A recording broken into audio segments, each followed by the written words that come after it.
The manager wants to know total equivalent cost of all future costs incurred when the three county just agree to purchase the software system. If the new system will be used for the indefinite futures, find the equivalent values now and for each year hereafter. The system has an initial cost of 150,000 and an additional cost of 50,000 after 10 years. Okay. The annual software maintenance contract cost is 5,000 for the first 4 years and 8,000 hereafter.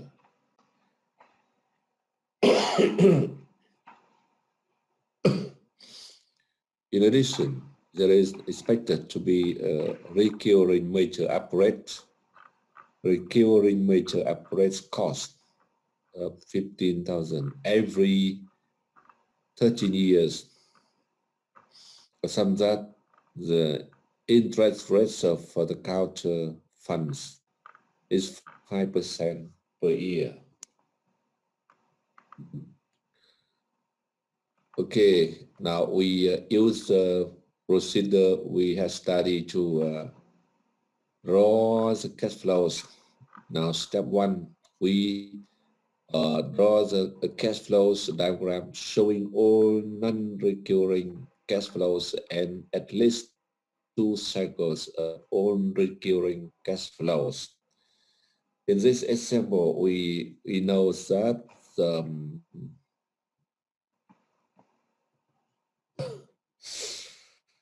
non-recurring cash flow is the installed cost of 150,000 and 50,000 after 10 years. Okay, it is a non-recurring cash flows. And the recurring cash flows in this sample is 15,000 every 13 years. Okay, so 15,000 every 13 years. And they say that we have to draw cash flows diagram showing all non-recurring cash flows and at least 2 cycles of all recurring cash flows. That means we have to draw the cash flows with at least 26 years. Okay, 26 years. Yeah, look at here. 26 years. At least a 2 cycle of securing cash flows. 26 years. And we have the first cost is 150,000. It is stolen cost. And we have an additional cost after 10 years done in here. After 10 years, we have an additional cost of 50,000. Okay, 10 years. Yeah. And there are recurring cash flows with cycles of 15 years here, 13 years here. It is 15,000. And here, 26, the year 26, it's 15,000. It is recurring cash flows, okay? The first cycle, the second cycle, okay? And the other components of cash flows include equivalent cash flows here for the first 4 years. The first 4 years we have an equal payment series of 5,000, and hereafter that from the year 5 to after okay, we have the equal payment series of 8,000 here. Okay, so that is the cash flows for problems. And now we take a step two. Step two. Find the present. What's up all non-recurring amounts? It is capitalized cost value. Okay, step 5. Now, the non-recurring cost includes 150,000 here and 15,000 here. Sorry, 50,000 here. Okay, so we can see that the CC1 is 150,000 plus 50,000 at the year 10 we convert into the present time. We use the single payment present what factor. Single payment present what factor to calculate the present what's up 50,000. Okay, yeah. 5P given F, I, and N. Okay, that is CIS1, the capitalized cost 1. And come on, step 3, we find the equivalent uniform.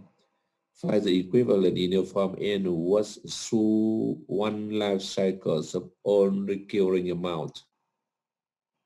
This is to all other uniform amounts occurring in year 1 through infinities, and the result is the total equivalent uniform and was. Okay.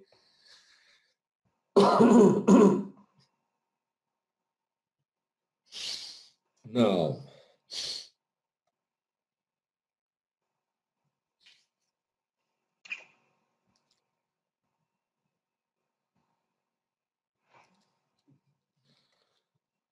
we have the recurring costs of 15,000. Okay, recurring cost of 15,000. We convert into the equal payment series. Here, AW1 and was 1 is 15,000. Yeah, we use the equal payment series. We use the recover sinking fund factor. Okay, we use the sinking fund factor here. That means we have to find A given F, I, and N. Okay, we have the N was 1 and was up 50,000. Okay, and 1 and so on. We have the N what 2 is 5,000 here. 5,000. Yeah. Okay, from the first year to the infinity. Okay. Yes. So we sums and what 1 and in what and was 2 to calculate the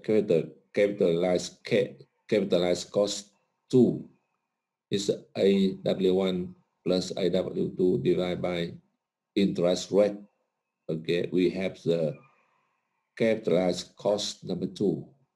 Yes. And then we have the difference between 8,000 and 5,000 occurring from year 5 to infinity. We have to find the capitalized cost of them. Okay. Yeah. you can see that when we 8,000 minus 5,000, we divide by the interest rate. That means we have the capitalized cost of N was of 3,000, but the capitalized cost at this values only at the year 5, okay, year 5. So we have to convert that values from year 5 to year 0. So then we times this with the single payment present was factor, okay, given we 5p given f, I, and n. So we have the capitalized cost number 3, okay. So for this cash flows, we have three values of capitalized cost, and then we sum them. Okay, we get the CC1 plus CC2 plus CC3. Okay, that is the total capitalized cost for this cash flows. And if we would like to find the worst of this cash flows, only takes the capitalized cost time interest rate. Okay, that is the example.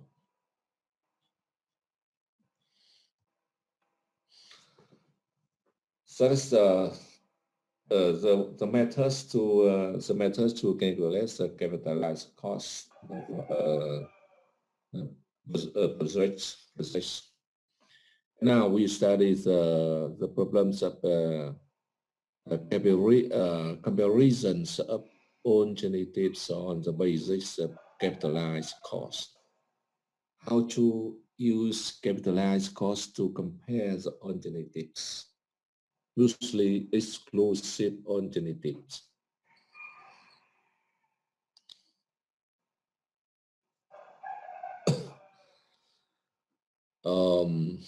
For the comparisons of alternatives, use the procedure to find the capitalized cost for each alternatives. Since the capitalized cost presents the total present was presents the total present was of financings and maintaining a given alternatives forever. The alternatives will automatically be compared for the same numbers of years, okay? Because the number of years is infinite, okay? Infinities. The alternatives with the smaller capitalized cost will represent the more economical one, okay? Cost. If a finite life alternatives is compared to one with an infinite or very long life, capitalized be used for evaluation. To determine the capitalized cost for the alternatives with a finite life, calculate the equivalent A value for one life cycle and divide by the interest rate. Okay. So for a project, we can find the capitalized costs. We have to calculate the annual values, and then divide that values by the interest rates. We get the capitalized cost for projects. Okay, that is a way to find the capitalized cost for a limited time project with limited times of service life. Okay, and we have this symbols. This is symbols.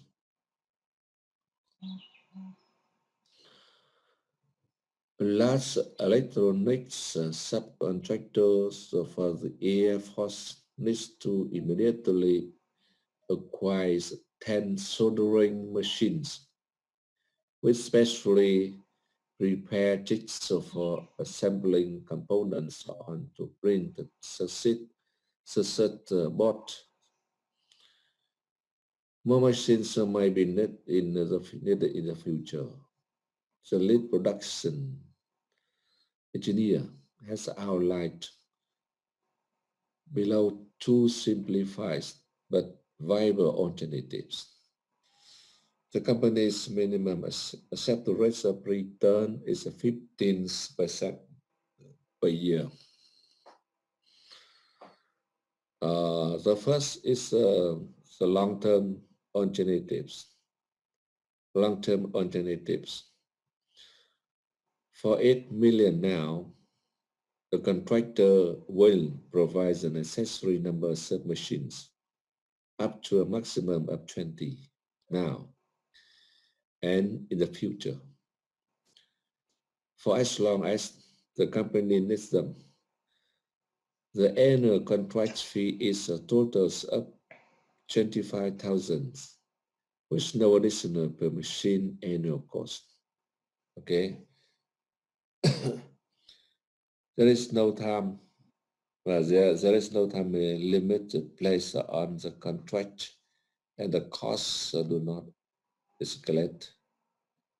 So for this, for the long-term alternatives, we have an cash flows with the service lies up to infinities, okay, up to infinities. And the first cost is 8 million. The first cost is 8 million, okay, and the annual cost is 25,000, okay. So this cash flow diagram is very simple. We draw the cash flows with the life is very long. Okay, it's very long, and we have the first the one arrow with the 8 million at the pair 0, and we have the annual values A is 25,000. Okay, 25,000. It is equal payment series. Equal payment series. That is the cash flow diagram for the long-term alternatives. And the second, they have the short-term alternatives. The short-term alternatives. The company buys its own machines. Okay, that means the company buys the shells. Okay, to get the machines for 275,000 each. Okay, and it spends an estimated 12,000 per machine in annual operating cost. Annual operating cost. The useful life of a soldering system is 5 years. Okay, so for the short term alternatives, we can draw cash flow diagrams with 5 years. Okay, 5 periods, and the first cost is the innocent the cost of to buy machine here 275,000 for each machines. So we 275,000 times 10 soldering machines. Okay, 10 soldering machines. That is the first cost. The first cost. We expressed by the upward arrows. Okay, at the parallel zero, and the expense an estimated 12,000 per machine in annual operating cost. Okay, so we have the worst of the alternatives is 12,000 times 10 soldering machines, 10 machines. Okay, so that we have the the cash flows of short cash flow diagrams of uh, short term alternatives. And the minimum accepted rate of return is 15%. And the question is that we have to compare two alternatives, okay? The infinite alternatives and the short-term alternatives.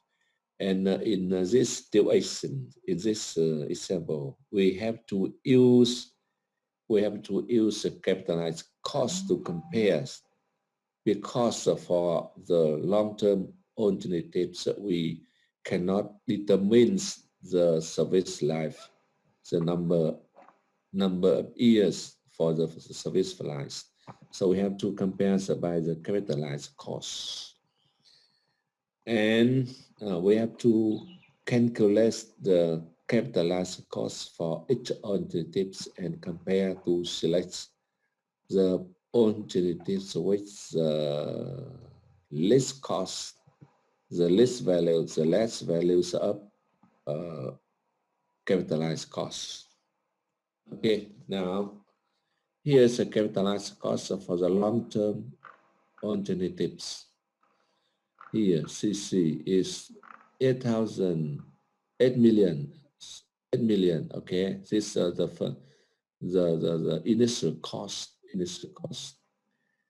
and plus 25,000 divided by interest rate. Okay, because the 25,000 is the annual values for okay, divided by interest rate. That is a capitalized cost, and we get the value here. This capitalized cost for the long-term alternatives. And now for the short-term alternatives, we can say that in order to calculate, because the short-term, this alternative has a limited life with 5 years. 5 years. We cannot use this methods to calculate the capitalized cost. In order to calculate the capitalized cost for limited times alternative with limited time alternatives, we have to find the n worst of it, n worst. Of course, you have to find n worst and then divide by interest rate. So the first we calculate the n worst here. N worst includes the annual operating cost here and annual operating cost, because we have the annual operating cost for each machine. For each machine is 12,000, and the project has 10 machines. Okay, here is an operating cost, and here we have to convert the present cost into the annual cost. Okay, the company costs 275,000 for each machine, and here 10 machine we need. Okay, so here is a present was we use the recovery factor here, phi A given B n and I. Okay, we use the recovery factor to calculate the N was, and then we have the result of 940. Here is the N was. N was total N was for the short-term alternatives. And then we calculate the capitalized cost by take the N was divided by interest rate. Okay, we have the capitalized cost here, and then we compare two alternatives. We should select the short-term alternatives, okay, because it has the lower cost, lower capitalized cost, okay. That is we use the capitalized cost to compare the alternatives. So any question? Any question? No question.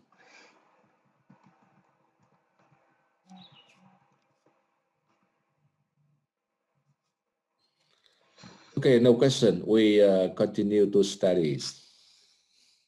Thầy ơi, thầy có thể giải thích lại một tiếng Việt được không ạ? Bọn em không hiểu lắm.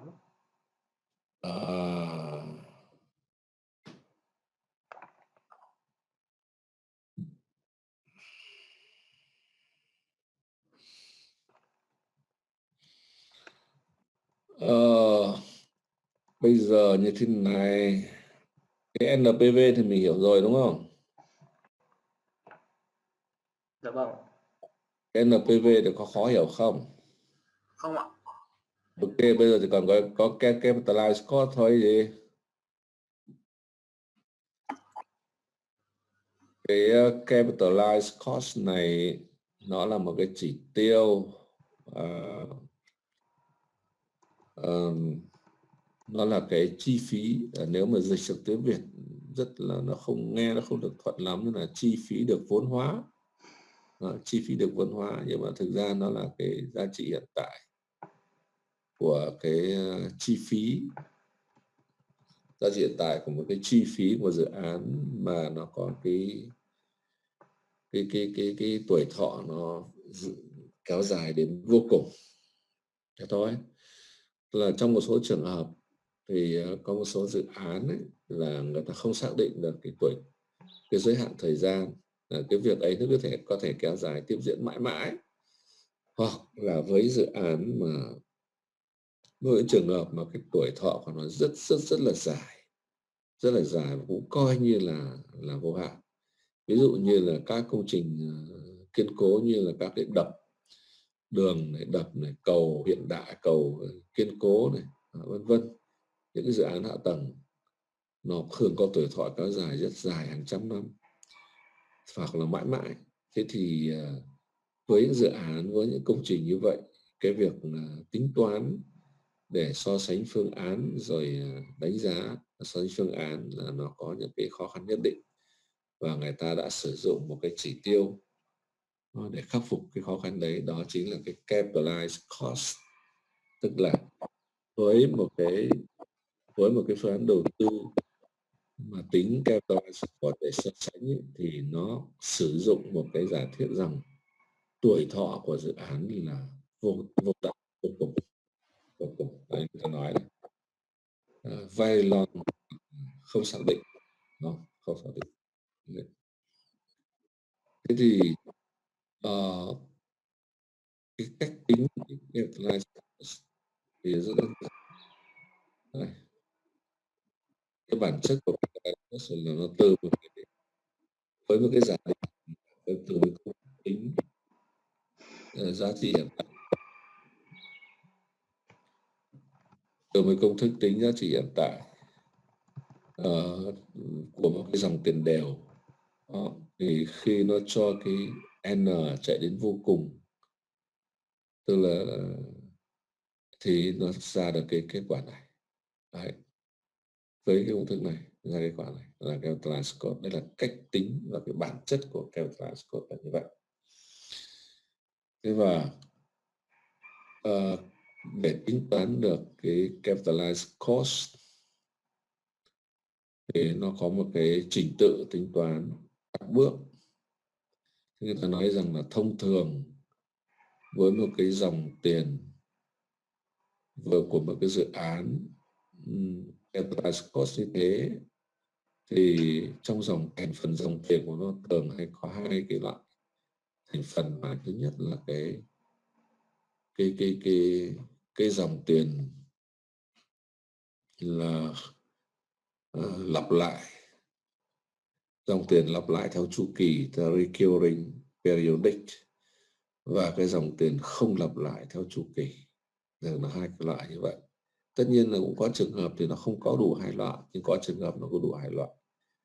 Nếu như nó có đủ hai loại đó với cái giải thích như vậy thì cách tính capitalized cost của cái dòng tiền như vậy nó thực hiện theo các cái bước như thế này. Bước thứ nhất là người ta vẽ cái bộ dòng tiền. Đó. Và trình bày cái bộ dòng tiền với các cái tất cả những cái chi phí tất cả những cái khoản dòng tiền là xảy ra không lặp lại, tức là chỉ ra một lần đấy, không lặp lại, tức là chỉ ra một lần, và ít nhất là hai chu kỳ của cái dòng tiền xảy ra lặp lại. Đó. Đấy. Sau đó bước thứ hai, người ta đi tính giá trị hiện tại của tất cả các cái dòng tiền không xảy ra lặp lại, tức là dòng tiền một lần. Thì đấy nó là cái giá trị hiện tại thứ nhất, là capitalized cost là như vậy. Bước thứ ba, người ta đi tìm cái giá trị san đều hàng năm cho một chu kỳ của cái dòng tiền lặp lại, của cái dòng tiền lặp lại theo chu kỳ, rồi gộp cái giá trị này vào với các cái giá trị san đều hàng năm khác diễn ra ở năm thứ nhất cho đến năm cuối cùng, cho đến vô tận. Đấy. Thì người ta ra được cái giá trị san đều hàng năm của cái dự án. Rồi đến bước thứ tư, người ta chia cái giá trị san đều hàng năm của dự án đó, chia cho cái tỷ lệ lãi suất, thì sẽ được giá trị capitalized cost. Và bước cuối cùng là gộp giá trị capitalized cost của các bước lại thì người ta sẽ được kết quả cuối cùng. Đấy là người ta nói về cái thủ tục trình tự tính cái capitalized cost của một cái dự án tương đối phức tạp và như thế. Và ở cái ví dụ này là nó cho chúng ta thấy điều đó, đúng không? Ví dụ này chúng ta thấy là ở đây này, là một cái dự án mà cái thời gian là không xác định này, tuổi thọ là không xác định này. Đó. Người ta mua một cái lắp đặt một cái phần mềm, đó, hệ thống phần mềm. Cái hệ thống phần mềm này thì nó có chi phí lắp đặt ban đầu là 150.000 này. Đấy. Và 10 năm sau thì nó có thêm một khoản chi phí lắp đặt nữa là 50.000 này, 10 năm sau. Đấy. Thế rồi chi phí bảo trì hàng năm của cái phần mềm này được thực hiện theo một hợp đồng có giá trị là 5.000 cho năm thứ nhất, cho 4 năm đầu, và sau đó là 8.000 cho tất cả các năm tiếp theo. Đấy. Ngoài ra thì nó có một cái khoản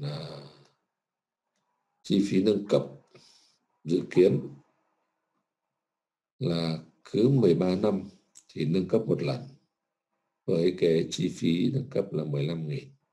Đấy, cứ 13 năm nâng cấp một lần. Đấy.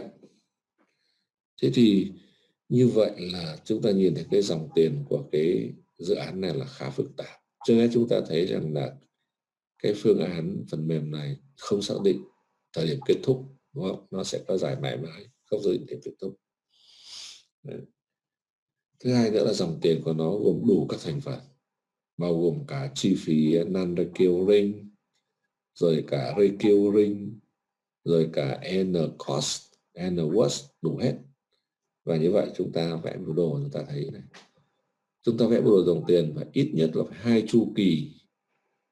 chu kỳ của cái khoản recurring đấy là cứ 13 năm thì nó chi phí update một lần, nó với giá trị 15.000, cứ 13 năm update một lần. Và như vậy chúng ta phải vẽ cái dòng tiền 26 năm, tức là ít nhất là hai chu kỳ của cái dòng tiền của cái khoản recurring. Đấy, khoản recurring ở đây là cứ 13 năm lại chi một lần update, cứ 13 năm là chi một lần update.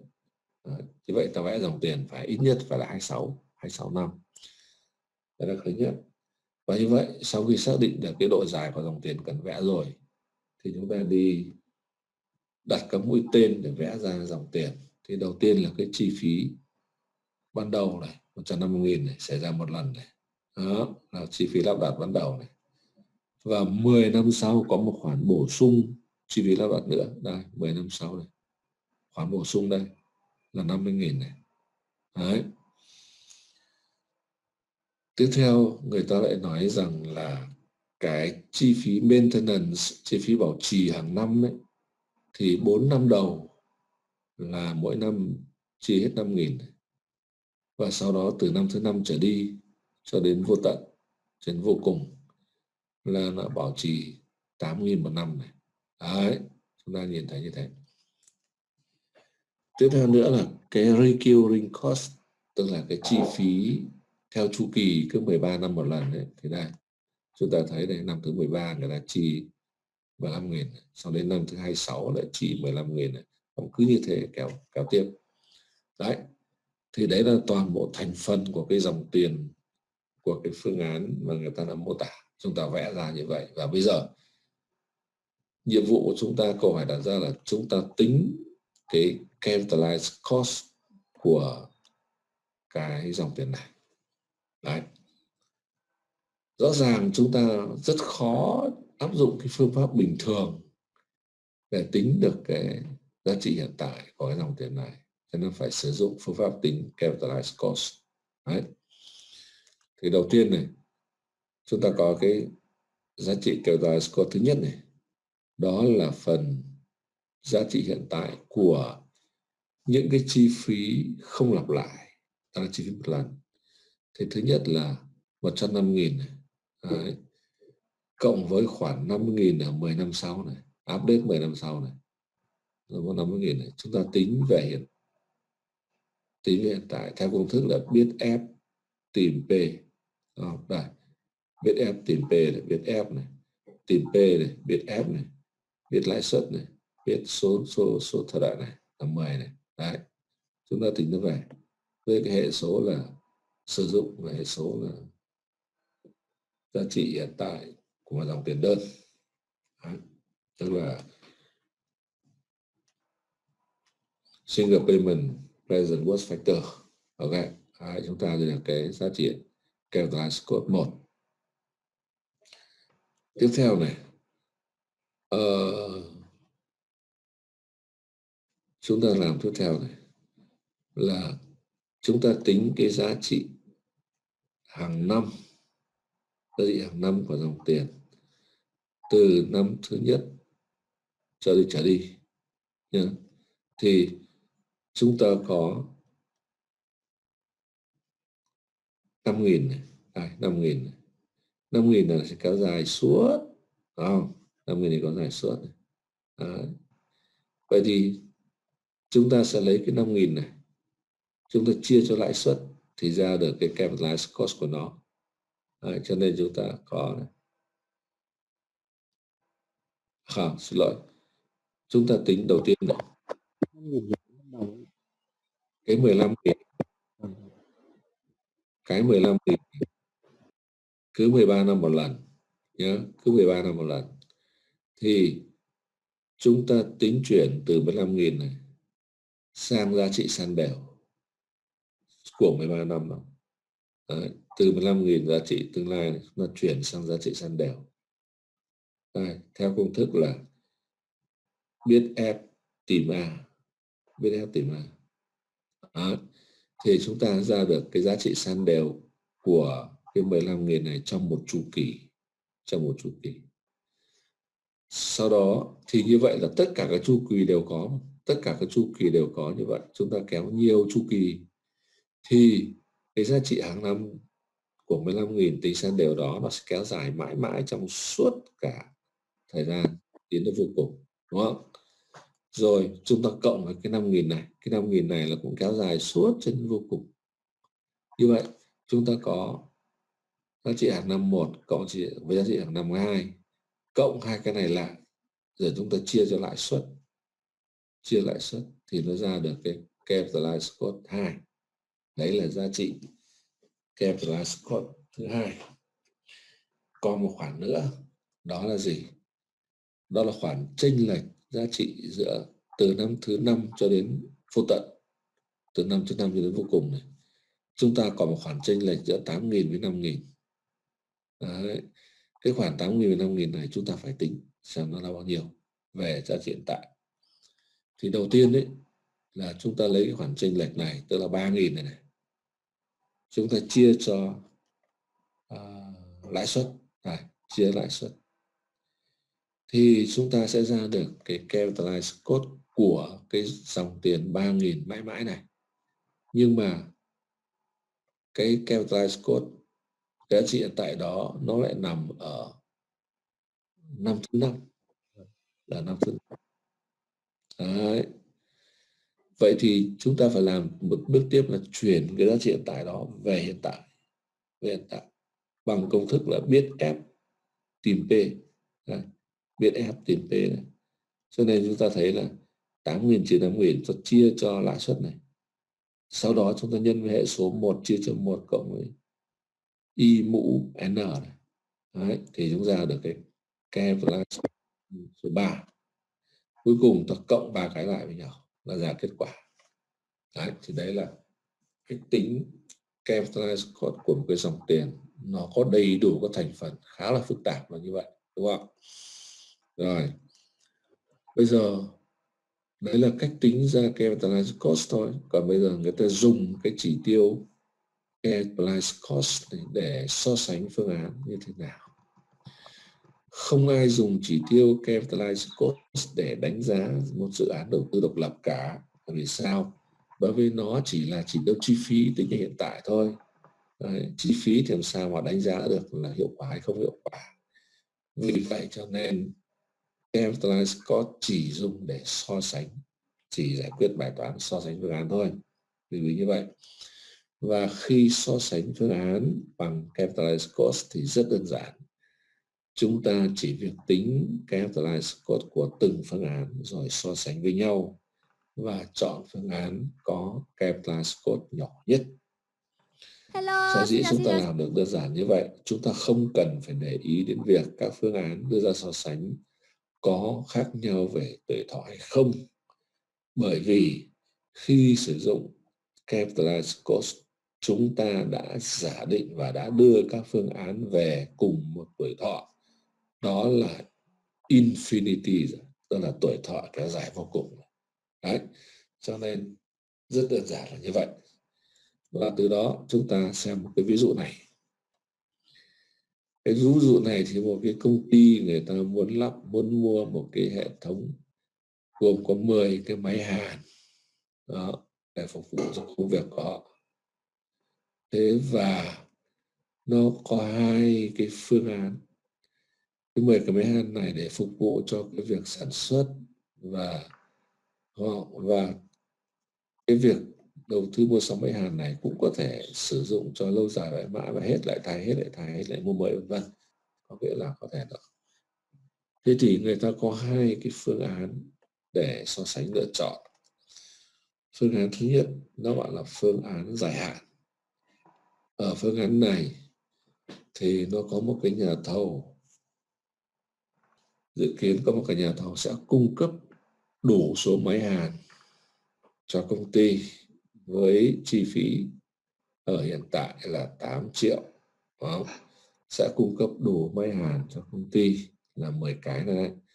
và cam kết là sẽ cung cấp cho đến tối đa là 20 cái trong future, ở trong tương lai. Đấy, có thể cung cấp tối đa như vậy và đảm bảo cho công ty này hoạt động với thời gian tối đa mà họ cần.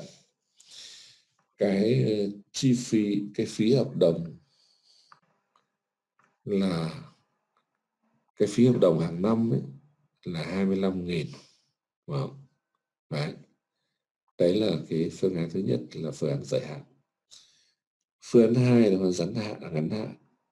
Phương án ngắn hạn này thì công ty tự bỏ tiền ra mua máy và chi phí mua máy là 275.000 một cái, và cái chi phí vận hành sử dụng nó là dự kiến là 12.000 một cái, nhưng mà tuổi thọ chỉ là 5 năm thôi.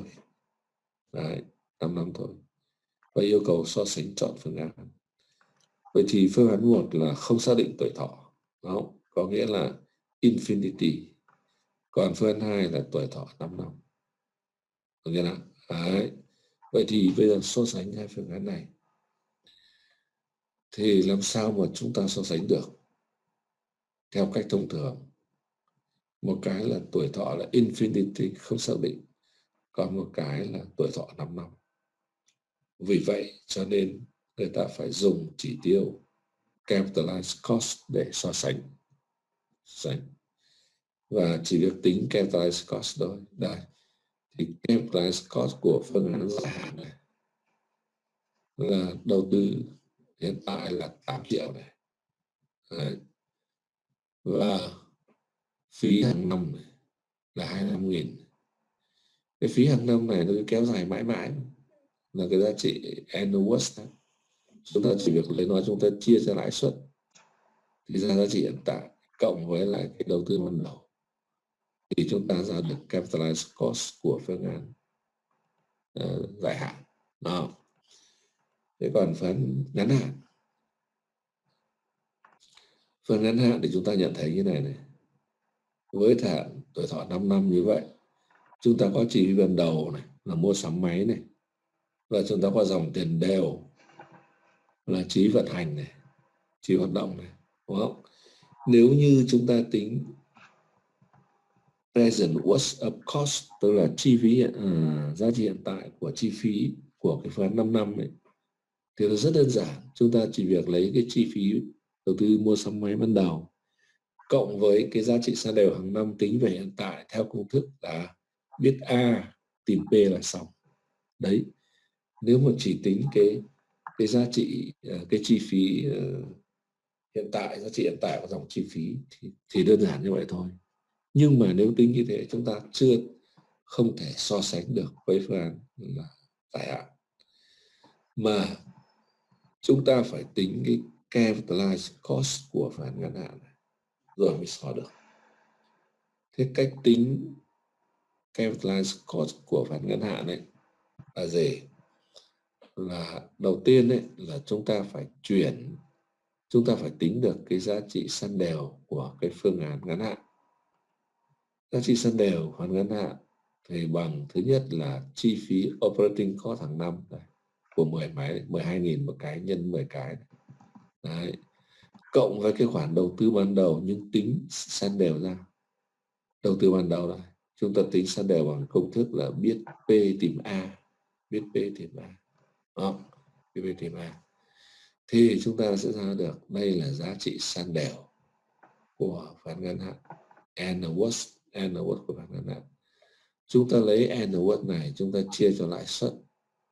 Đó, thì nó mới ra được cái capitalized cost của nó là cái này. Được chưa nào? Đấy. Sau đó chúng ta so sánh hai cái với nhau, chọn phương án có capitalized cost nhỏ hơn. Đấy, cái capitalized cost nó hơi khó hiểu với trừu tượng một chút. Cái khó hiểu ở chỗ là lưu ý là khi tính cái capitalized cost của phản ngắn hạn này thì nó khác với cách tính giá trị hiện tại của phản ngắn hạn.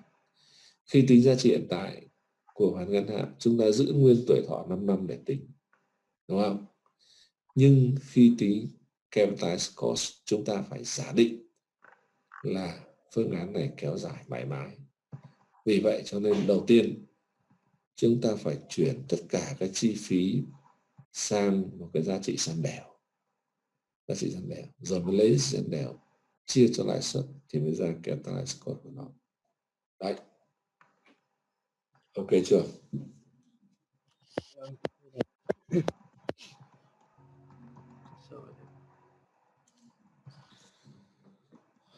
Ok.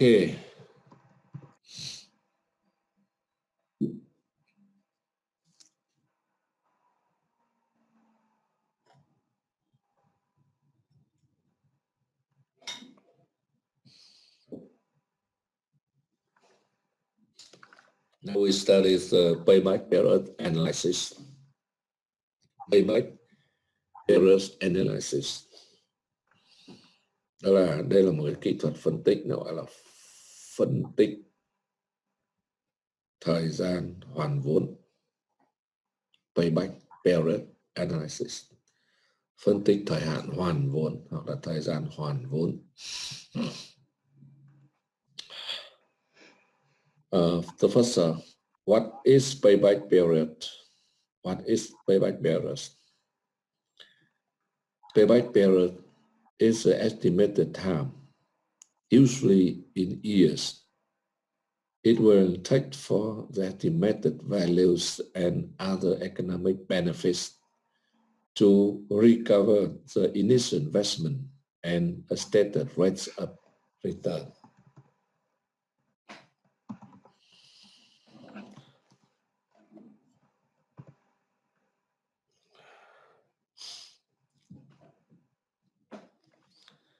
There are two forms of payback period calculation. The first is discounted payback period. Discounted payback period.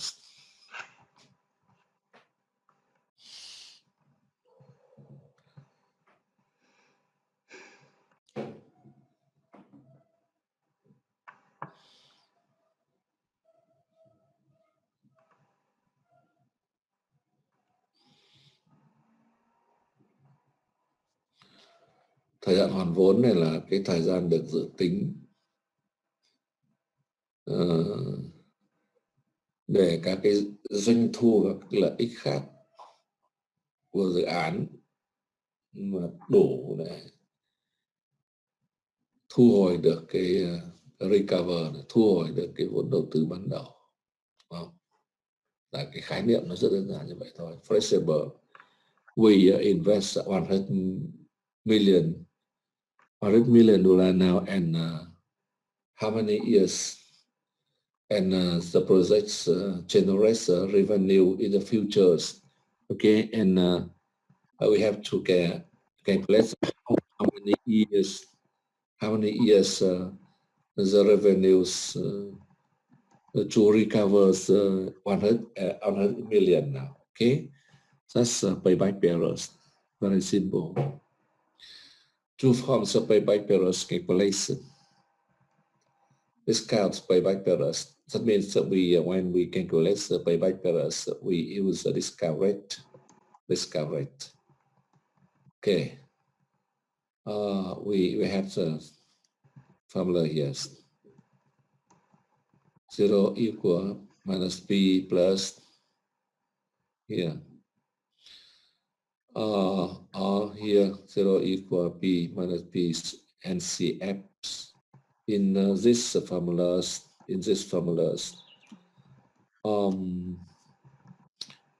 B is initial investment. Okay, initial cost. And NP is the payback period is unknown variable. Okay, unknown variables. And NCFT, it is net cash flows. Net cash flows at the period T. Net cash flows at period T. We use the single payment present factor here. Single payment present was factor. Okay, That means we have the net cash flows for every period. We use a single payment present worth factor to calculate the present worth of the net cash flows. Okay, and present worth of net cash flows for each period, and sum up them. Okay, then we minus the initial cost, and the calculation we take the calculations from the first year to the time the total present worth of net cash flows equal to initial cost. That time is this payback period. Okay, and in this formulas, we use when the net cash flows is equal payment series.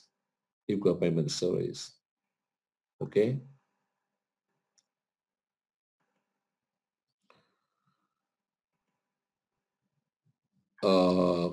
Cái việc tính toán cái thời hạn hoàn vốn này thì nó có hai cái quan điểm tính toán. Quan điểm thứ nhất là tính theo tức là nó gọi là thời hạn hoàn vốn chiết khấu, tức là khi tính toán thời hạn vốn thì nó có tính đến cái giá trị tiền tệ theo thời gian. Đấy. Một cái nguyên lý hết sức đơn giản thôi, tức là để tìm xem cái thời hạn hoàn vốn của một dự án là bao lâu, tức là sau bao nhiêu lâu thì các cái khoản thu về của dự án nó sẽ được dùng. Nếu giả sử như chúng ta sử dụng các khoản thu về của dự án để hoàn trả cái chi phí đầu tư ban đầu, thì sau bao nhiêu lâu các khoản thu về đó sẽ hoàn trả hết cái chi phí đầu tư ban đầu đó. Đấy, vì vậy cho nên là cái cách tư duy đơn giản nhất là chúng ta cứ lấy các cái khoản thu về của các năm để trừ dần cho cái vốn đầu tư ban đầu, mà bắt đầu từ năm thứ nhất trở đi. Đó. Năm thứ nhất chúng ta lấy doanh thu ở năm thứ nhất trừ cho cái đầu tư ban đầu. Xong tiếp theo còn bao nhiêu lại lấy doanh thu ở năm thứ hai trừ đi đầu tư ban đầu. Cứ như thế chúng ta trừ cho đến khi nào cái kết quả phép trừ đó bằng 0 thì đấy là chúng ta xác định được thời điểm đấy là thời điểm hoàn vốn, và chúng ta xác định cái thời gian hoàn vốn là bao nhiêu năm. Đấy, cái tư duy hoàn vốn nó chỉ đơn giản như vậy thôi. Thế nhưng mà khi tính toán thời gian hoàn vốn của một dự án thì lại có hai quan điểm tính. Quan điểm thứ nhất là tính theo quan điểm động, tức là có xét đến giá trị tiền tệ theo thời gian, nó gọi đấy là thời hạn hoàn vốn chiết khấu. Thời hạn vốn chiết khấu, discounted payback period. Thế thì cách làm là như thế này. Người ta lấy dòng tiền dòng hay là dòng tiền thuần ở các năm từ năm thứ nhất trở đi này. Bắt đầu tính từ năm thứ nhất. Chúng ta lấy dòng tiền thuần ở năm thứ nhất. Chúng ta tính về hiện tại theo công thức là biết F tìm P. Biết F tìm P. Rồi trừ cho cái vốn đầu tư ban đầu. Đấy. Nếu nó vẫn còn, chúng ta lại lấy dòng tiền thuần ở năm thứ hai nhân với hệ số biết F tìm P, rồi mới trừ cho vốn đầu tư ở ban đầu. Đấy, cứ làm như thế.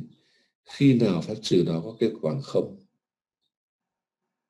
thì chúng ta xác định được cái thời điểm đấy là thời điểm hoàn vốn và xác định được cái thời gian hoàn vốn là bao nhiêu năm. Đấy là cách, cái nguyên lý làm là như vậy thôi. Nó chỉ có điều là khi chúng ta lấy cái nguồn hoàn vốn này, cái dòng tiền thuần này chúng ta gọi là nguồn hoàn vốn. Đó. Thì cái nguồn hoàn vốn này để bù đắp, để trừ cho vốn đầu tư ban đầu, thì trước khi trừ cho vốn đầu tư ban đầu chúng ta phải chuyển cái nguồn hoàn vốn này từ các năm trong tương lai về hiện tại bằng công thức biết F tiền P, rồi mới hoàn cái vốn ở hiện tại. Đấy. Thì đấy là công thức này nó nói lên như vậy. Còn cái công thức này thì nó dùng được trong trường hợp một nguồn hoàn vốn ở các năm là đều, tức là đây là dòng tiền đều, tức là dòng tiền thuần ở các năm là một dòng tiền đều, thì chúng ta dùng công thức đơn giản này. Đấy. Chúng ta giải ra cái thời gian NP này, cái thời gian hoàn vốn này. Đấy. Đây là công thức thứ hai. Như vậy khi tính toán thời hạn hoàn vốn có chiết khấu thì chúng ta có hai công thức. Công thức này là công thức tổng quát tính cho mọi trường hợp, còn công thức này là công thức tính cho trường hợp dòng tiền đều. Còn tiếp theo là cái simple payback period. It's more simpler. It's more simpler. Now, the first 0 equal minus P plus sum of N FC T, which T going from 1 to NP. That means we take the net cash flows for the first year minus the investment cost, okay, and so on. When the result is zeros, we can determine the payback period, okay. And now here we use this formula. So when the net cash flows is equal payment series, okay, it's very simple. When the net cash flows is equal payment series, we only use the formula the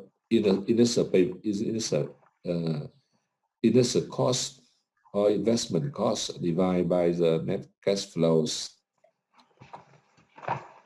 Now, how to use the payback period analysis? Use a payback period. A common standard used to determine whether to pursue project is that a project does not merit consideration unless its payback period is shorter than some specified periods of time that determined by management policy.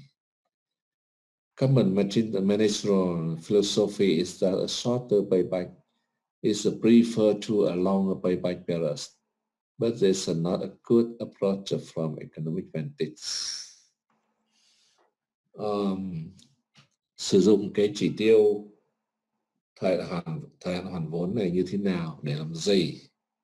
Ở đây nó có một vấn đề, tức là nhiều người có một cái tư duy là nếu mà thời hạn hoàn vốn càng ngắn thì càng tốt. Đó. Thời gian hoàn vốn càng ngắn thì càng tốt, và người ta hay nghĩ rằng là phương án nào có thời hạn hoàn vốn ngắn hơn thì sẽ được lựa chọn. Người ta hay có một cái tư duy như vậy, nhưng thực ra cái tư duy đó nó chưa hoàn toàn chính xác. Nếu nó là thời hạn hoàn vốn càng ngắn càng tốt thì là đúng, bởi vì nó sẽ đảm bảo cho cái dự án an toàn hơn, bởi vì nhà đầu tư bao giờ cũng muốn là nhanh chóng thu hồi vốn đầu tư của mình, đúng không? Cho nên là thời hạn hoàn vốn càng ngắn thì là càng tốt, là đúng. Thế và người ta thường có một cái xu hướng là cái chỉ tiêu thời hạn vốn này nó được dùng như là một tiêu chuẩn để xem xét xem là có nên theo đuổi cái dự án hay không. Đấy, và thường các nhà quản lý thường hay thiết lập nên một cái ngưỡng thời hạn vốn. Đấy, và nếu như các cái cơ hội đầu tư nào mà nó có cái thời hạn vốn được tính toán sơ bộ mà nó ngắn hơn cái ngưỡng hoàn vốn thì người ta sẽ theo đuổi tiếp theo cái dự án đó, cái phương án đó. Còn nếu cái cơ hội đầu tư nào mà nó cho thấy cái thời hạn hoàn vốn nó kéo quá dài, vượt quá cái ngưỡng mà các nhà quản lý muốn đặt ra, thì người ta sẽ không theo đuổi cơ hội đầu tư đó. Đấy, thường là như vậy. Và người ta chỉ dùng cái chỉ tiêu thời hạn hoàn vốn này để xem xét cái lúc ban đầu có nên theo đuổi một cơ hội đầu tư hay không mà thôi. Đấy, nếu như cái cơ hội đầu tư nào mà nó hứa hẹn một cái thời hạn hoàn vốn mà ngắn hơn một cái ngưỡng mà các nhà quản lý hay các nhà đầu tư thường đặt ra, thì người ta sẽ theo đuổi cái cơ hội đầu tư đó, tức là sẽ tiếp tục xem xét tính toán một cách chi li cụ thể hơn để ra quyết định đầu tư hay không đầu tư. Còn nếu ban đầu mà người ta thấy rằng là cái thời hạn hoàn vốn của cơ hội đầu tư này mà nó dài quá, nó vượt mất cái ngưỡng mong muốn của các nhà quản lý hay nhà đầu tư ấy, thì người ta sẽ không theo đuổi cái cơ hội đầu tư đó. Thường là như vậy thôi. Thế còn đấy là so sánh mà lại nói rằng là phương án nào có thời hạn hoàn vốn ngắn hơn thì tốt hơn ấy, thì chưa hoàn toàn đúng. Đây không phải là một cái ý kiến hay, người ta nói như vậy. Và tại sao thì chúng ta sẽ hiểu cái phần sau.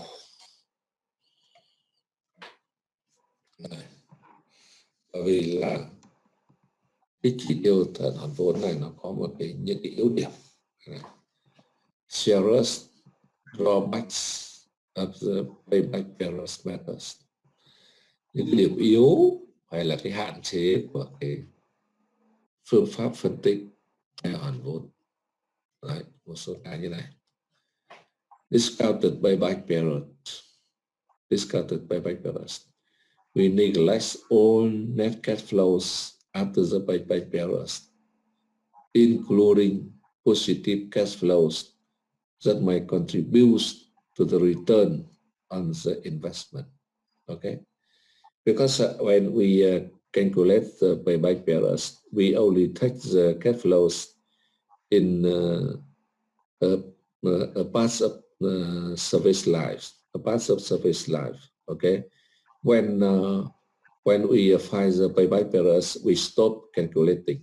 Okay, so we neglect all net cash flows after payback periods, and after payback periods, maybe including positive cash flows that may contribute to the return on investment. Okay, so we cannot understand. We cannot understand the payback periods. It's the efficient criterion. Okay, do not use the payback periods as a criterion reflects the efficiencies. And now simple payback periods. For simple payback periods, we neglect any required returns since the time value of money is omitted. Okay, so we do not consider the time value of money. The first weakness, and the second weakness is we neglect all net cash flows after the payback period, includes the positive cash flows that may contribute to the return on this investment. Okay, this weakness is the same with the weakness of the discount payback periods. Okay, yes. So we have the conclusion here is very important for the payback periods. The payback periods analysis should be only used as a screening or supplemental techniques. Never use the payback periods analysis as the primary means of making an accept or reject the decisions on alternatives. Đấy, chúng ta có một kết luận hết sức quan trọng khi dùng cái chỉ tiêu này, giống như là tôi đã nói lúc trước đấy. Đấy. Cái chỉ tiêu thời hạn hoàn vốn này nó có điểm yếu đối với lại cái chỉ tiêu thời hạn vốn chiết khấu này. Thì điểm yếu của nó là gì? Điểm yếu của nó là chúng ta đã bỏ qua tất cả cái dòng tiền ở cái thời kỳ sau cái thời hoàn vốn. Bởi vì khi tính toán thời hạn vốn chúng ta chỉ tính đến dòng tiền đến thời điểm hoàn vốn thôi. Còn dòng tiền ở sau thời điểm hoàn vốn nó còn diễn biến tiếp thì chúng ta bỏ qua không tính đến. Mà cái dòng tiền ở cái thời kỳ sau hoàn vốn đó nó có thể có những cái dòng tiền dương, tức là cái giá trị thu về lớn mà nó có đóng góp vào hiệu quả cho dự án thì chúng ta đã bỏ qua. Đó, đấy là cái điểm yếu của cái thời hạn hoàn vốn chiết khấu.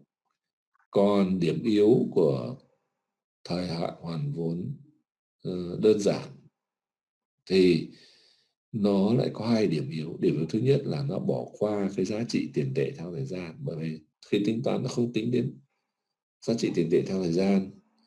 Thứ hai là nó cũng giống như trên, nó bỏ qua các cái khoản dòng tiền mà sau cái thời điểm hoàn vốn chúng ta đã bỏ qua nó. Đấy. Vì vậy cho nên đừng bao giờ coi cái chỉ tiêu thời hạn hoàn vốn là chỉ tiêu hiệu quả. Nó không phải là chỉ tiêu hiệu quả, lưu ý như thế. Cho nên người ta mới kết luận là chỉ tiêu thời hạn hoàn vốn chỉ được dùng ban đầu, sơ bộ, ở cái giai đoạn nghiên cứu sơ bộ, hoặc dùng như là một cái kỹ thuật bổ trợ thôi. Không bao giờ được dùng cái chỉ tiêu thời hạn vốn này như là một cái phương pháp hay là một cái chỉ tiêu cơ bản để đưa ra quyết định là chấp nhận hay là từ bỏ, chấp nhận hay từ bỏ cơ hội đầu tư, cái phương án đầu tư, lựa chọn phương án. Không là dùng nó để ra quyết định về là lựa chọn phương án. Đấy là cái điểm quan trọng. Mặc dù thế thì chúng ta thấy rằng cái payback period này lại cũng được nói đến rất là phổ biến và được dùng nhiều trong cái trường hợp như tôi đã nói đấy. Bởi vì là các nhà đầu tư thì thường là ngoài cái việc quan tâm đến mục tiêu hiệu quả thì người ta lại còn quan tâm đến mục tiêu lợi nhuận. Ngoài mục tiêu hiệu quả, người ta còn quan tâm đến mục tiêu an toàn, tức là đầu tư phải đảm bảo an toàn. Đấy, cho nên người ta muốn rằng vốn nhanh chóng được hoàn. Thì đấy là cái mong muốn chính đáng thôi, nhưng nó lại không phản ánh được đầy đủ cái hiệu quả. Cho nên là đừng dùng nó để ra quyết định đầu tư hay không đầu tư. Ok. Hôm nay chúng ta giải lao ít phút nhé. Sun machine 1. Now we have the two alternatives, machine 1 and machine 2.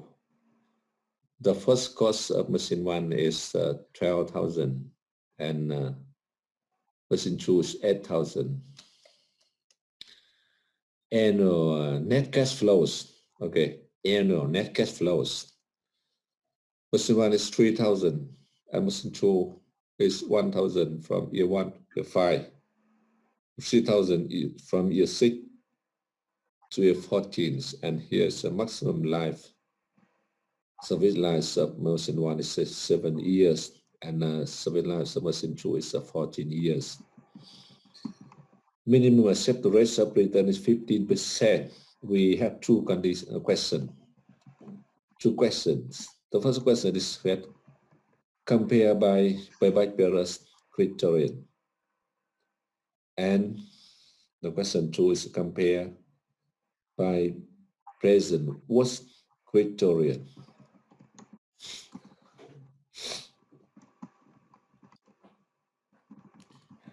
Now, the first we draw the cash flows for each alternatives. Okay, here, the machine one. The machine one has the service life of 7 years. Okay, 7 years. And first cost 12,000. Yeah, first cost 12,000. And net cash flows is equal payment series of 3,000. Okay, here 3,000. Annual net cash flows 3,000. And here is cash flows diagram for the machine 2 with the service life of 14 years. 14 years. The first cost is 8,000. Okay, and annual net cash flows from year 1 to year 5 is 1,000, and from year 6 to year 14 is 3,000. That is the cash flow diagram for each alternatives. And now we compare on tips by periods.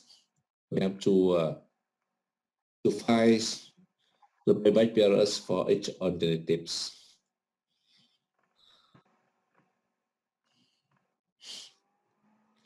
Yes, the payback periods for the on tip 1, machine 1. Okay, so for payback periods of the on machine 1. We take this formulas minus P here, minus P plus 3,000 here. Here is equal payment series present worst factor. Okay, equal payment series present worst factor with unknown variable as NP is the payback periods. We have to find it. Okay, to find it. And from this equation, we solve for payback periods. Okay, and here payback periods NP is 6.56 years. 6.56 years.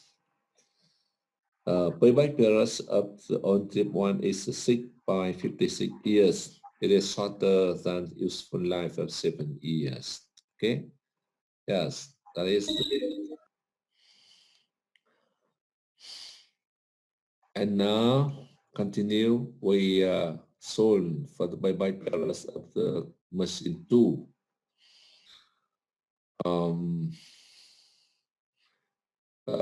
The machine 2, we have the 2 state. Yeah, states the first states from year 1 to year 5. Year 1 to year 5. We have the given cash flows. Okay, and state 2 from year 6 to year 7 with annual cash flows is 3,000. So we have the equation here minus 8,000. That means it is the first cost. Okay, the first cost. Yeah, 8,000. Yeah. And here 1,000 times the equal payment series present worst factor for 5 years. First 5 years. Okay. Yes. Plus. And plus 3,000 times the equal payment series present worst factor. Yeah. It's to the power NP minus 5 times the single payment price will not factors with the power power 5. Okay, so in this equation The unknown variable is NP. Okay. And with source, we use logarithms. You logarithm to source. And NP here is 9.51. The means payback period of the alternative 2 is 9.51 years, shorter than useful life of 14 years. Okay, so we can see that the alternative 1 is better because it has a shorter payback period. Okay, but if we use the payback period to compare, we can calculate that the machine 1 is better because it has the shorter payback period. Okay, but this conclusion is not good. It's not good. Here we answer the question number 2. Now compare by present worth of least common multiple 14 years. That means we compare by the present worth. Compare by present worth. You can see here.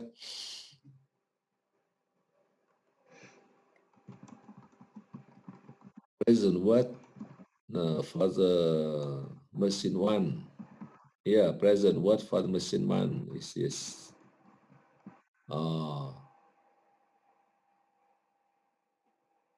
662. Okay, the present worth, the only tip 2 here. And if we compare by present worth, we also conclude that on tip 1 is better because it has a present worth of course is less than the present worth of course for the machine 2. Okay, that is the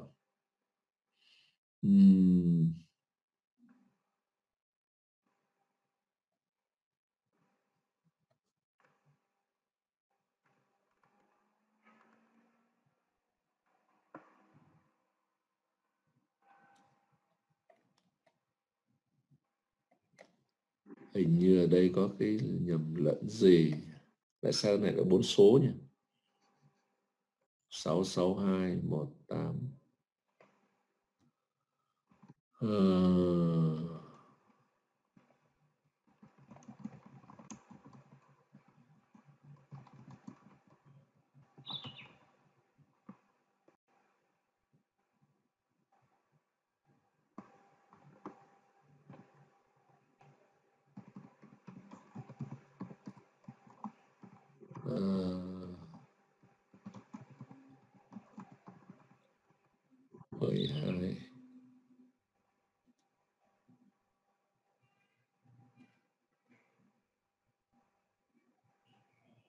Đúng rồi, 12 trừ đi 12 trừ cho 1 phải 1517.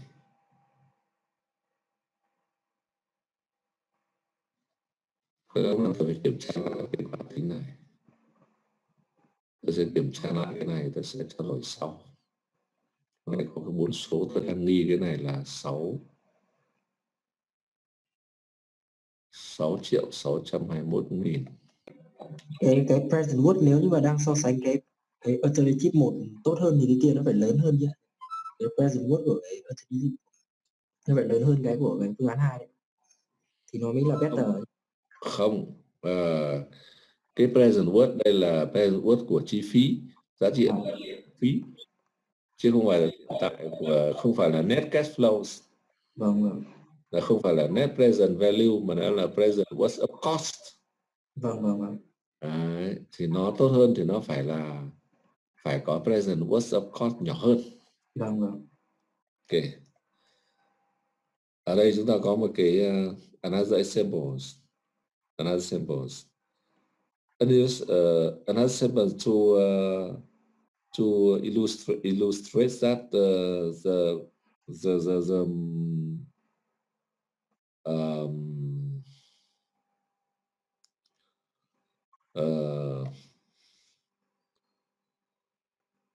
payback period is not good used to compare an investment of 1,000. An investment of 1,000 in an asset with a life of 1 year and an associated net returns of 1,000. Therefore, the payback period is 1 year. Okay, that means we invest 1,000 and after 1 year we get a returns of 1,000. So we can say that the payback period is 1 year. And another investment of 1,000 promised to return 250 per year during its life of 5 years. So the payback period is 4 years because each year we have a returns of 2,250. So after 4 years, the total returns is the 1,000. And you can say that the payback period is 4 years. Okay. The first alternative has no shorter payback period. Has a shorter payback period. Okay, with over 1 year, only 1 year. We also invest 1,000. Also the same. Okay, the investment is the same. It's 1,000. But the first alternative with the payback period is 1 year. After that means that 1 year we return to 1,000. So the payback period is shorter. But in the second alternative here, with the payback period is 4 years longer. So the first alternative has a shorter payback period, but it actually earns nothing. It earns nothing. Meanwhile, the second alternatives would have provided an annual returns of 8%. Okay. Sau cái ví dụ này nó cho ta thấy là cái việc so sánh phương án bằng cái chỉ tiêu thời hạn vốn nó không có nghĩa giá trị. Bây giờ cũng hai phương án này đều là đầu tư 1.000 cả, đầu tư ra 1.000 cả. Vâng. Ta thấy là ở cái cách thứ nhất ấy là 1 năm sau là thu về 1.000, đầu tư ra 1.000. Sau đó hoàn vốn. Đó. Thế như vậy là 1 năm sau là hoàn vốn được rồi. Nhưng mà nó chả mang lại cái đồng lợi lãi nào cả, đúng không? Lãi suất bằng không, nó chả mang lại đồng lãi nào cả. Thế nhưng mà cái này ấy, thì đầu tư 1.000, mỗi một năm thu về 250, thì phải mất 4 năm mới thu hồi đủ 1.000. Như vậy là thời hạn hoàn vốn nó kéo dài hơn so với thứ nhất. Đó. Nhưng mà phương án này nó lại có sinh lời sau 5 năm và nó sinh lời mỗi năm là 8%. Đấy, như vậy là với cái ví dụ đơn giản này chúng ta thấy là cái chỉ tiêu thời hạn hoàn vốn ấy, là không dùng để so sánh phương án một cách đầy đủ được đâu. Đấy là cái hạn chế của cái okay. Now we study present what's bonds. In the market, in the market economies, the bond is a very popular and every person can buy bonds to make money. Okay, and when we make the decision to buy a bonds, we have to calculate to determine the values of bond to buy. So the first we have to understand what is the bond. What is the bond? The bond is sold by an organization to raise money. Okay, bonds is sold by an organization to raise money. Okay, bond is also sold by the government. Okay. trái phiếu. Bond is a trái phiếu. It's a kind of security in the market. A kind of security in the market. Trái phiếu. A bond represents a debt. Bond represents a debt to the bondholders rather than shares of the ownership in the organization. Okay. Bond is not a share. Ở đây tức là chúng ta phân biệt là trái phiếu nó khác với lại cổ phiếu. Share là cổ phiếu, okay. Bond là trái phiếu, share là cổ phiếu. Bond thì do chính phủ hoặc là các tổ chức bán ra để huy động vốn. Hay nói khác đi là bond là một hình thức mà chính phủ hoặc là một cái công ty nào đó vay tiền công chúng bằng cách là bán trái phiếu. Thế và cái người giữ cái trái phiếu đó thì là chủ nợ, chứ không phải là chủ sở hữu của công ty. Đấy. Còn cái người mà giữ cổ phần ấy thì là chủ sở hữu của công ty. Ok. Shareholders là chủ sở hữu, còn bondholders là chủ nợ. Đấy, nó khác nhau ở chỗ đó. Now, bond parameters, các tham số của một cái trái phiếu. The first is the face value, mệnh giá. Face value là giá trị. The value addressed on the bond, that is redemption payment for the bond purchasers at the maturity. Ok. Mỗi một cái trái phiếu nó có cái mệnh giá ghi ở trên cái trái phiếu đó. Đó là cái số tiền mà cái người sở hữu cái trái phiếu sẽ được nhận lại ở cái thời điểm mà trái phiếu hết hạn. Ví dụ chúng ta mua một cái trái phiếu, tờ trái phiếu 10 triệu có kỳ hạn 5 năm chẳng hạn. Thì có nghĩa là 15 năm sau chúng ta sẽ được nhận về 10 triệu. Chứ không phải là ta bỏ ra 10 triệu bây giờ để mua cái trái phiếu đó. Mà chúng ta mua vào 5 năm sau sẽ được trả 10 triệu. Đấy là cái face value. Life of the bond. The number of years of duration before the maturity. Okay, life of the bond. For example, 5 years and 10 years and so on. Bond rate. Các bond rate. The rate of interest permitted. Okay. And the dividend. Periodic interest payments to the bondholders. Periodic interest payments for the bondholders. Dividend is a face value time bond rate. Okay.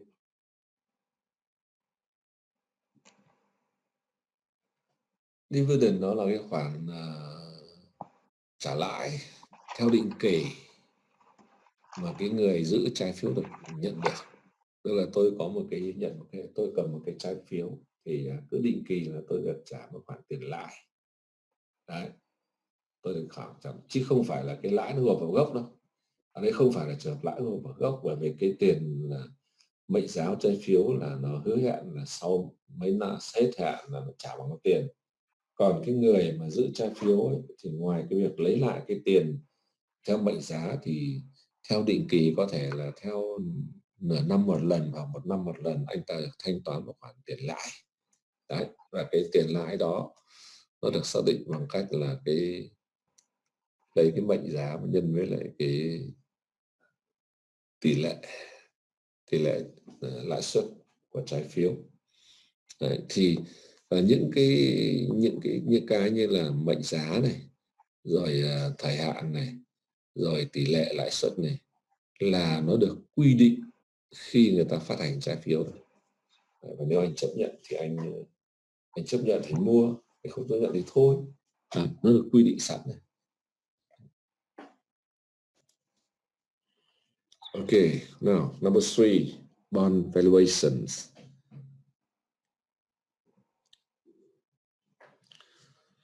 Bond valuation is the present worth of the cash flows stream of dividends plus the discounted values of the face value. Okay, bond valuation is the present worth of the cash flow streams of dividends plus the discounted values of the face value.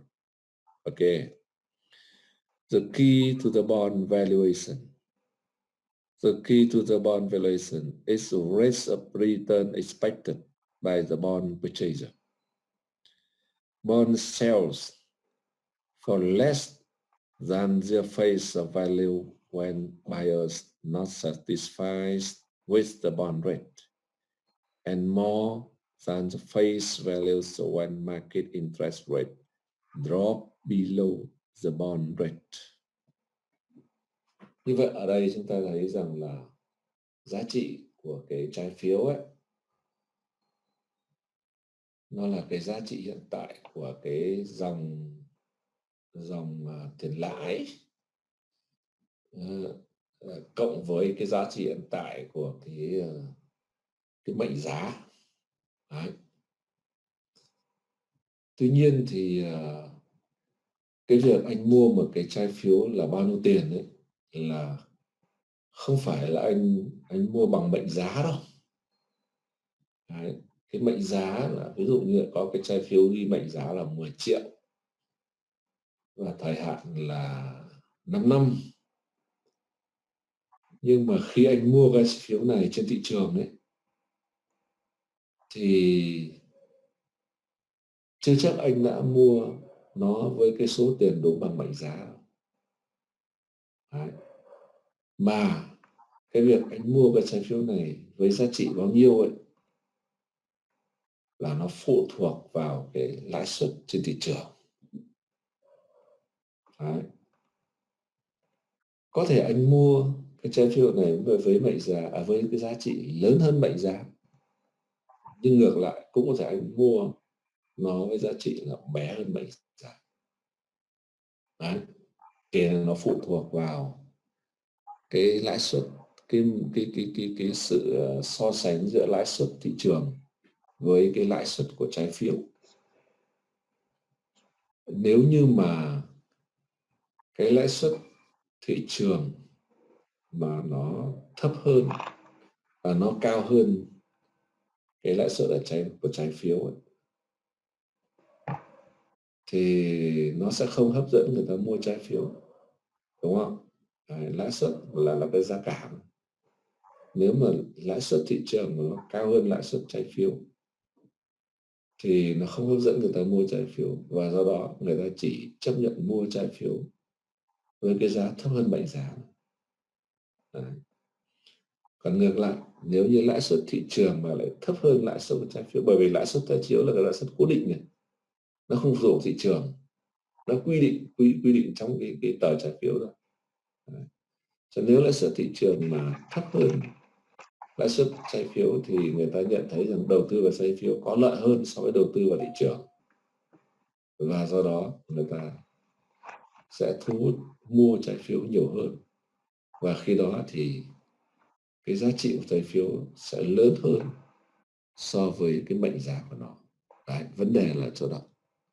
Thế thì những người mà tham gia vào thị trường chứng khoán ấy, mà muốn mua trái phiếu thì rõ ràng người ta phải tính toán. Đấy, người ta phải tính toán. Ở nước ta thì cái trái phiếu này còn đang ít. Trước đây thì nhà nước phải bán công trái, nó gọi là công trái, tức là trái phiếu công đấy, là trái phiếu công, nhà nước bán trái phiếu rồi người dân mua, nhưng mà với cái góc độ là động viên tinh thần nhân dân ủng hộ nhà nước khi nhà nước gặp khó khăn, đúng không? Phong trào. Thế còn người dân có ai người ta tính toán lời lãi gì trong cái việc mua cái trái phiếu của chính phủ đâu, đúng không? Mà đấy là lòng yêu nước thôi. Mua trái phiếu là để hiện yêu nước, đóng góp. Nên chúng ta thấy là cũng có nhiều người là mua cái trái phiếu của của chính phủ. Thế xong là cứ để đấy, có quan tâm gì đâu.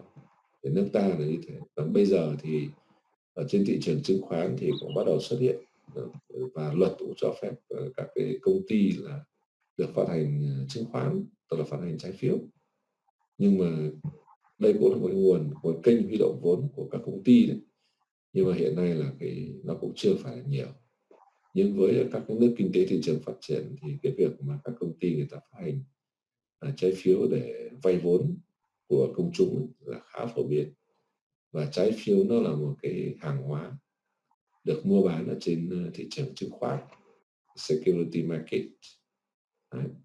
Thế thì người ta đầu tư mua cổ phiếu hay là mua trái phiếu vân vân, người ta phải tính toán để xem là mua với cái giá trị bao nhiêu.